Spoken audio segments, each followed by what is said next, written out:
कुछ है मेरे पास। I have simple idea. NABARD हम अपने लेवल पे सब इवेल्युएट करने के बाद मुझे ये पता चला कि हमें अगर ऊपर आना है तो हमें एग्रीकल्चर को गाइड करेंगे। सर आपका स्वागत है और मैं आपके गाइडेंस के लिए একসাথে একযোগে টিম হিসেবে কাজ করাতে আমরা এই জায়গাতে এসেছি। আমাদের ভেটেরিনারি কলেজ থেকে স্যার ত্রিপুরেশ্বরী ড্রাগ বিট স্যার সবচেয়ে আমাদের দপ্তরের একটা বিরাট বড় আরেকটা যেটা পালক এসেছে আমাদের দপ্তরে, সেটা হচ্ছে আমরা সিপস এর যে অ্যাওয়ার্ড ফর ইন্ট্রোডাকশন করতে পেরেছি এবং আমরা ডিইউসি এবং ডিউডি 2.55 লাখ করতে পেরেছি। রেভিনিউ 1.207 আসলো, সেটাও সিলেকশন হয়ে গেছে। শুধুমাত্র এখন ট্রেনিং করানো এবং তাদের আগামী দিনে চাকরি সব স্টাফ এটার জন্য একনিষ্ঠভাবে কাজ করেছে এবং ডাইরেক্ট এই আমাদের ডিরেক্টর স্যারের নির্দেশ মতো আমরা সব কাজ করতে পেরেছি বলে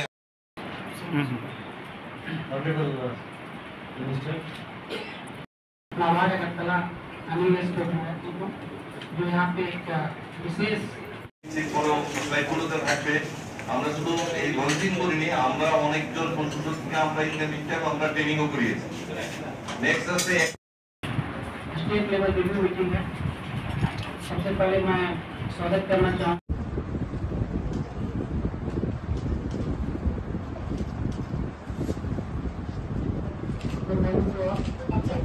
नमस्कार।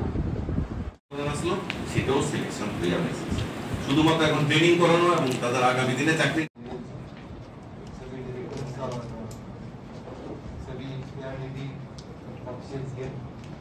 वेरी गुड मॉर्निंग बांग्ला तो मुझे नहीं आती तो मैं हिंदी नहीं पढ़ता। বিকাশ দপ্তরের 2025-26 অর্থ বছরের ফার্স্ট রিভিউ মিটিং হচ্ছে।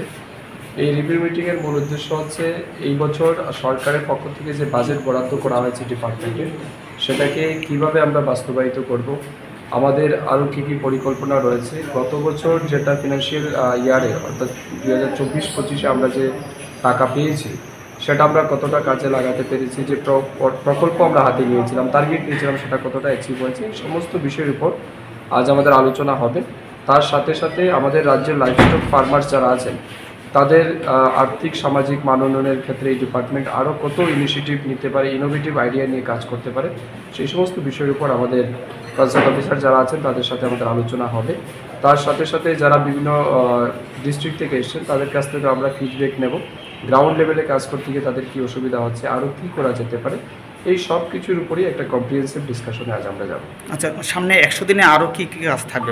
এগুলি নিয়ে আজ আমরা পরিকল্পনা আলোচনা করব। বিশেষ করে আমাদের এই রাজ্যে ডিম, দুধ বা মাংসের উৎপাদন বৃদ্ধি করার জন্যে আমাদের যে সমস্ত পরিকল্পনা নেওয়া হয়েছিল সেটাকে কত দ্রুত বাস্তবায়িত করা যায় এবং নেক্সট 100 ডেজের আমরা একটা প্রজেক্ট প্ল্যান তৈরি করব যাতে মিশন মোডে আমরা মাঠে ঝাঁপাতে পারি।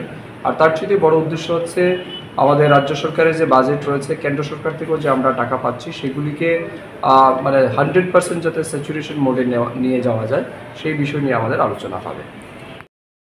এবং যেভাবে প্রোডাকশন আছে সেটা আমরা 100% আমরা কাভার করতে পারি এবং তার সাথে বাইরে আমাদের পার্শ্ববর্তী রাজ্য বিশেষ করে পশ্চিমবঙ্গ বা অন্ধ্রপ্রদেশ থেকে যে মাছ আসে সাফিসিয়েন্ট, এরপরে আর বাংলাদেশ থেকে প্রয়োজন পড়ে না। অনেক সময় বাংলাদেশ থেকে কেউ আনতে চায় বা এটা কাছাকাছি ট্রান্সপোর্টেশন খরচা কম পড়ে, কিন্তু এটার অর্থ এই নয় যে বাংলাদেশ থেকে যদি আমরা মাছ না আনি তো আমাদের রাজ্যের চাহিদা পূরণ করতে পারবো না, এমনটা নয়, আমাদের রাজ্যের চাহিদা পূরণ করবে।